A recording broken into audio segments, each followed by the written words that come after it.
میرا خیال ہے کہ راستے نکالنے کی کوشش بھی کی جا رہی ہے، لیکن ماضی میں ہم اتنی غلطیاں کرتے رہے ہیں، جیسے کہ ہم نے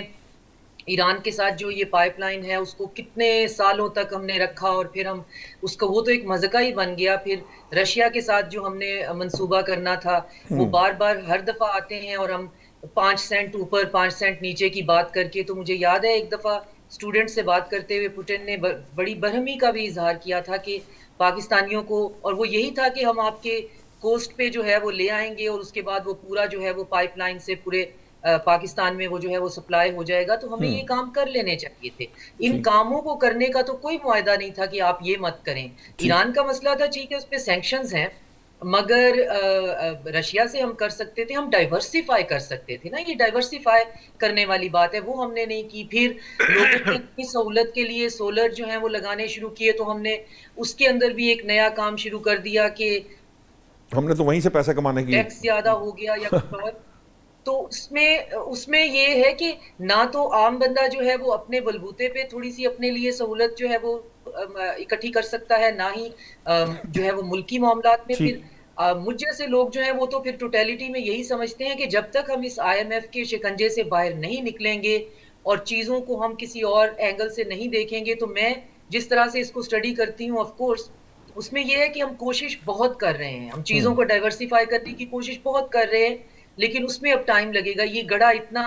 گہرا ہے کہ جس میں سے اس طرح سے نہیں نکلا جائے گا. ایک اوپر سے کرائسس آ گیا ہے، اس میں بھی ہم فی الحال اس طرح سے نہیں پھنسے ہیں جیسے کہ انڈیا پھنس گیا ہے کہ لائنیں لگی ہوئی ہیں LPG کی، یا پیٹرول پمپ پہ پیٹرول مل نہیں رہا ہے. تو صورتحال تھوڑی سی بہتر ہے، مگر اکانومی ہماری ایک ایسی چیز ہے جس کی تو اوور ہالنگ ہونے کی ضرورت ہے. وہ بہت وہ ماضی کی غلطیوں کا ایک انبار ہے جن کو دہراتے، ان کو سلجھاتے وہ ایسی گرہیں ہیں جو ہاتھوں سے لگائی ہوئی ہیں اور اب دانتوں سے وہ کھلنی ہیں، اور ایسے نہیں. اور اس کے لیے بہت بولڈ، بہت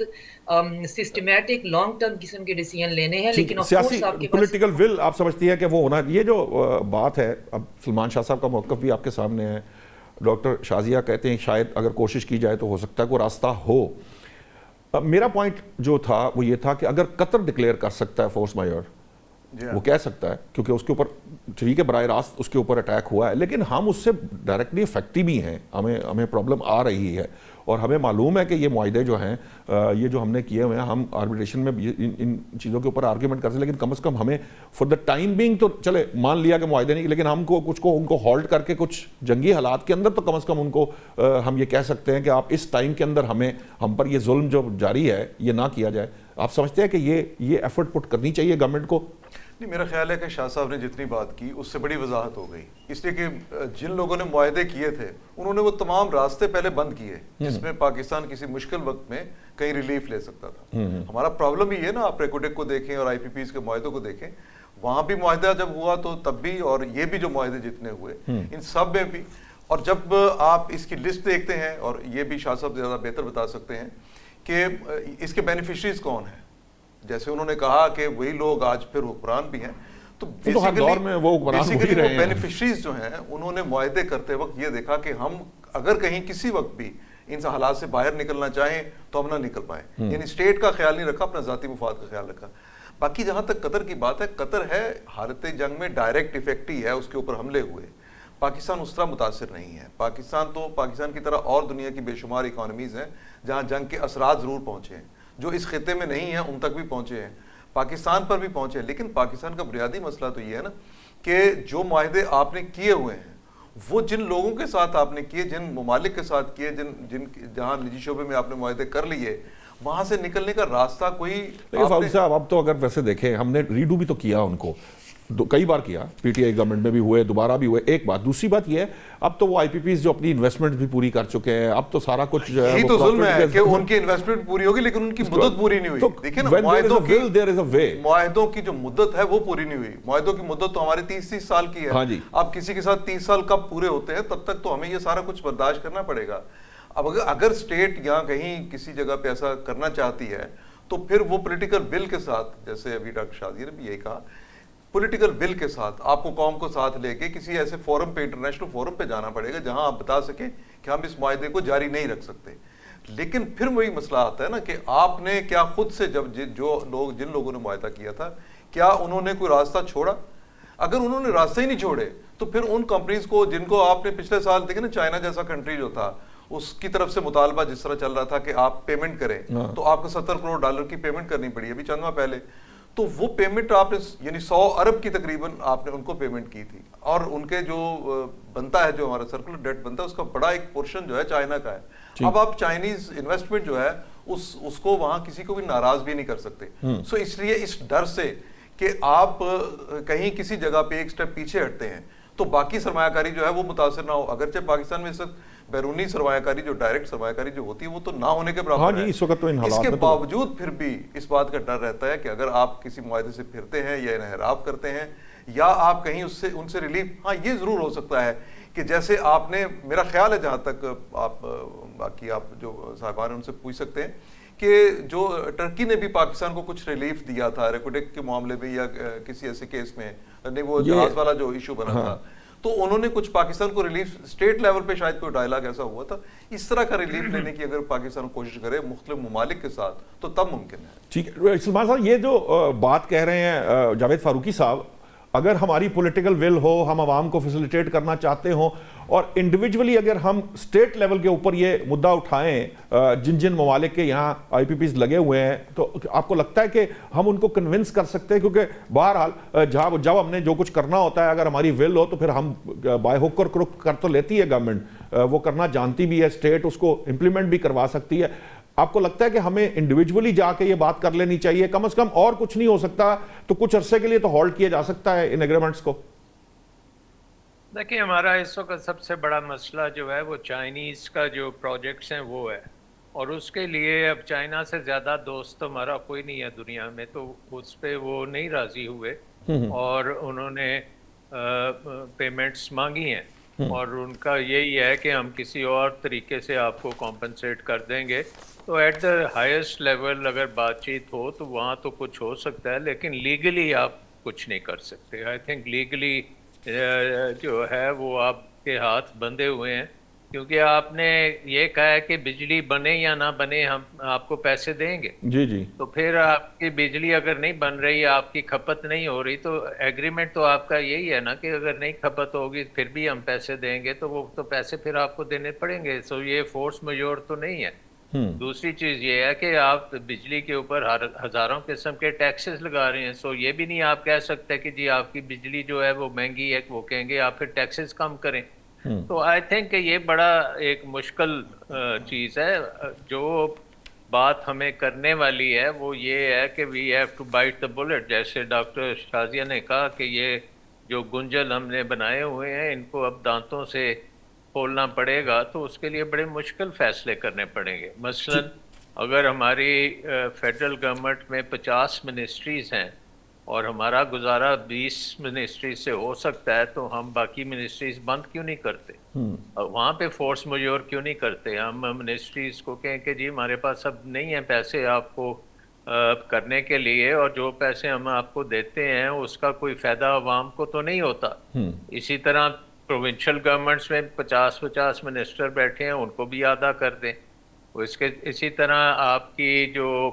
پروجیکٹس ہیں، بڑے پیٹ پروجیکٹس ہوتے ہیں، کوئی اس کا اکنامک بینیفٹ نہیں ہوتا، لیکن اس کے اوپر خرچے پہ خرچہ ہم کرتے جاتے ہیں اور وہ پروجیکٹس پھر مکمل بھی نہیں ہوتے. جو ہمارے ڈیولپمنٹ پروجیکٹس ہیں ان کا جو کمپلیشن ٹائم ہے وہ 10-12 سال کے بعد جا کے وہ شاید بنے، تو اس وقت تک وہ کبھی امپورٹنس ان کی نہیں رہتی. سو آئی تھنک کہ ہمارا نظام جو ہے وہ اب ایک ماڈرن اکانومی کے لیے بالکل نکارا ہو چکا ہے، اور میری نظر میں یہ ایک بہت اچھا موقع ہے کہ ہم تمام چیزوں کو اب دیکھیں، اور جو ہمارے اخراجات حکومتی ہم کر رہے ہیں اس کے اوپر ایک ٹرم ہوتی ہے، اس کو زیرو بیس بجٹنگ کہتے ہیں، کہ اگلا یہ بجٹ آئے تو جو آپ منسٹری کو بتائیں کہ جی یہ آپ کو اگر پیسے ملیں گے تو اس کا ہمیں بینیفٹ کیا ملے گا، عوام کو کیا بینیفٹ ملے گا، اور اگر عوام کو بینیفٹ نہیں ملے گا تو پھر اس منسٹری کو کہیں کہ آپ کا جواز کیا ہے، آپ کیوں آپ کے اوپر خرچہ کیا جائے. تو یہ ہو سکتا ہے. اب ہم نے دیکھا ہے کہ یہ ارجنٹینا جو ہماری طرح ہر وقت آئی ایم ایف کے دروازے کھڑکاتا رہتا ہے، وہاں پہ انہوں نے کیا ہے یہ کام. وہاں پہ بہت سی منسٹریز ملائے ان کا وزیر اعظم ہے، پرائم منسٹر ہے یا پریزیڈنٹ ہے، اس نے آدھے سے زیادہ حکومتی محکمے بند کر دیے ہیں، اس لیے کہ وہ ان کا فائدہ کوئی نہیں ہے، عوام کو ان کا بینیفٹ نہیں ہے، خرچے ہوتے جا رہے ہیں۔ تو یہ ہے وہ بات کہ گنجل کو دانت سے کھولنے کے لیے یہ کام کرنے آپ کو پڑیں گے، اور وہ اب آئی تھنک کہ فورس میجور ہمیں اپنے فضول خرچیوں پہ کرنی چاہیے، اور اس کی وجہ سے پھر آپ، میرا خیال ہے اس وقت آپ کو اپنی سپلائی چین کو ڈسرپٹ نہیں کرنا چاہیے۔ آپ کو اس جنگ کا فائدہ ہو سکتا ہے، کیونکہ اگر آپ لیٹ سے زراعت کو لے لیتے ہیں، اگر آپ فارمر کو اچھی پرائس دے دیں، اچھے بیج دے دیں، اس کو قرضے بھی دے دیں، اس کا مال جو ہے اس کو بکنے کے لیے کھول بھی دیں، تو ہو سکتا ہے ہماری پروڈکشن جو ہے یہ ایک دم جمپ کرے، کیونکہ بہت اور ویسے بھی فرٹیلائزر گیس کی شارٹیج کی وجہ سے فرٹیلائزر کا جو کرائسس ہے وہ دنیا بھر میں موجود ہے، اور الٹیمیٹلی وہ ٹرانسلیٹ ہوگا لیکن ہمارے پاس فرٹیلائزر ہے، ہم نے تو ان کو فرٹیلائزر کمپنیوں کو سستی گیس دی ہوئی ہے فرٹیلائزر بنانے کے لیے، تو اب ہمیں یہی دیکھنا پڑے گا کہ فارمر کو فرٹیلائزر ہم پہنچائیں جس طرح سے بھی ہو سکتا ہے، کیونکہ ہمارے ملک میں بم نہیں پھٹ رہے، ہمارے ملک اس میں کو اپرچونٹی اس کو بنا لیں، اپرچونٹی بنانا چاہیے، اور اپرچونٹی سے فوڈ کرائسس دنیا میں آ رہا ہے، جی تو اگر آپ اپنی فوڈ پروڈکشن انکریز کر سکتے ہیں اور ہنگامی طور پہ انکریز کریں تو آپ کو بہت زیادہ بینیفٹ ہو سکتا ہے۔ آپ اپنی فیکٹریوں کو ڈبل اوور ٹائم چلائیں، اور کیونکہ دنیا میں جو یہ ڈسرپشن ہو رہی ہے اس کی وجہ سے بہت سی چیزوں کی کمی ہوگی، اس کو آپ پورا کریں۔ تو ہسٹوریکلی پاکستان نے کوریا کی جنگ میں بھی بڑا فائدہ اٹھایا تھا، ویتنام کی جنگ میں بھی بڑا فائدہ اٹھایا تھا، اور اب میرا خیال ہے یہ مڈل ایسٹ کی جنگ سے بھی ہم فائدہ اٹھا سکتے ہیں، بشرطے کہ ہم اپنی اکانومی کو لاک ڈاؤن میں نہ لے کے جائیں۔ یہ لاک ڈاؤن میں تو ہم اپنے پاؤں پہ کلاڑی مار رہے ہیں۔ ٹھیک میں نوشاد صاحب ایک ڈاکٹر صاحب سے سوال بھی یہ ہے، اور میں تھوڑی سی بات بھی اس پہ کرنا چاہوں گا۔ میرا خیال ہے کہ یہ کیپیسٹی چارجز والا معاملہ اور آئی پی پیز والا معاملہ جو ہے یہ زیادہ پاکستان کے لیے مسئلہ اس لیے بنا کہ ہماری کوئی پیداواری صلاحیت کوئی نہیں ہے، ہماری صنعتی ترقی کوئی نہیں ہو سکی۔ آپ جب الٹیمیٹلی جب لگا رہے تھے اس وقت تو یہ خیال تھا نا کہ ہماری اتنی بجلی کی وہ کنزمپشن ہوگی۔ مثال کوریا کی جنگ کی دے رہے تو وہاں پہ اس کے بعد ایسا دور پاکستان میں ضرور آیا جب ہماری صنعتی ترقی کا بھی ایک مرحلہ آیا۔ اس وقت ہماری ایکسپورٹس جو ہیں، آپ 10 سال کا، 12 سال کا، 15 سال کا ریکارڈ اٹھا کے دیکھ لیں، ہم $30 بلین کے گرد گھومتے رہتے ہیں۔ جس ملک کی پیداواری صلاحیت کوئی نہیں ہوگی، نئی صنعتیں نہیں لگیں گی، چھوٹی اور بڑی صنعتیں دونوں کو ملا لیں آپ، پاکستان شاید اس ریجن میں سب سے پسماندہ ملک ہے۔ اگر یہاں صنعتی عمل شروع ہوتا، وہ صنعتیں لگی ہوتی ہیں اور ہم ایک پیداواری ملک ہوتے، ہماری ایکسپورٹس میں اضافہ ہوتا، تو شاید جو ٹارگٹ رکھے گئے کہ ہم نے 10 سال پہلے بھی ٹارگٹ رکھا کہ ہم نے $50 بلین تک پہنچنا ہے، آج بھی ہم $50 بلین کا ایک ٹارگٹ رکھتے ہیں، اگر یہ $50 بلین کا ٹارگٹ ہم نے حاصل کر لیا ہوتا تو شاید ہمیں یہ جو کیپیسٹی چارجز یا جو بھی آئی پی پیز ہے اتنے مہنگے محسوس نہ ہوتے۔ اس سے نکلنے کا یا اس مسئلے سے بنیادی طور پہ مسئلہ یہ نہیں ہے کہ آئی پی پیز والا معاملہ کیسے حل کیا جائے، مسئلہ تو یہ ہے کہ اس سے نمٹا کیسے جائے کہ آپ کو یہ بوجھ محسوس نہ ہو۔ اس سے نکلنے کا میرے خیال کے مطابق یہی ایک راستہ ہے کہ اس ملک میں جو حکومت جو بھی برسر اقتدار ہے وہ اپنی پالیسیاں ایسی بنائے نا کہ جس میں یہ پتہ چلے کہ اس ملک میں اتنی نئی صنعتیں لگی ہیں، ہم نے سی پیک کر لیا، سی پیک کے بینیفٹ ہمیں کیا پہنچے، ہمیں کیا، اس قوم کو کیا ملے ہیں، اب تک کتنی انڈسٹری لگی ہے، کتنے لوگوں کو روزگار ملا ہے۔ مطلب آپ دیکھیں نا جو زون آپ نے اس ملک میں بنائے تھے اسٹیٹ نے، نہیں وہ ٹھیک بات ہے، پالیسی اگر اس وقت پلاننگ تو تھی لیکن اس میں بہت سارے ایلیمنٹس آ جاتے ہیں نا، ٹیررزم کا معاملہ تھا، وہ چیزیں ہمارے ساتھ آئی، سارا کچھ اپنی جگہ پہ، جہاں پہ نہیں ٹیررزم وہاں بھی صنعتیں کوئی نہیں رکھ سکی۔ وہ آپ کی اوور آل کمپیٹیبلٹی اور وہ چیزیں ہیں نا، انویسٹمنٹ کا مسئلہ ہے کہ آپ کے پاس اتنا ہوگا۔ بہت بہت شکریہ سلمان صاحب، آپ نے وقت دیا۔ یقیناً آپ یہ سمجھتے ہیں کہ جو اس وقت مڈل ایسٹ وار ہے، بجائے اس کے کہ ہم اس وار کو اپنے پر سوار کر کے ہم اس طرح کی پالیسیز ڈیزائن کریں اور اس طرح کی پالیسیز دیں جس سے ہم جو ہے وہ اپنی معیشت کو اور چوک کرتے چلے جائیں، یہ اپرچونٹی میں ڈیولپ کرنے کی کوشش کرنی چاہیے۔ ناظرین، اس کے جب بریک سے واپس آئیں گے تو اس وقت جو سفارتی محاذ پر پاکستان کر رہا ہے اس پر بات کریں گے، اور جو اوور آل انٹرنیشنل سناریو چل رہا ہے ڈاکٹر شازیہ سے پوچھیں گے کہ یہ جو آبنائے ہرمز بند کی گئی ہے، یہ جو ناکہ بندی کی کوشش کی گئی ہے، یہ ایران کو کس حد تک افیکٹ کرے گی، اور ایران کے بجائے یہ باقی دیگر دنیا کو کس حد تک افیکٹ کرے گی، اس پر بات کرتے ہیں بریک کے بعد۔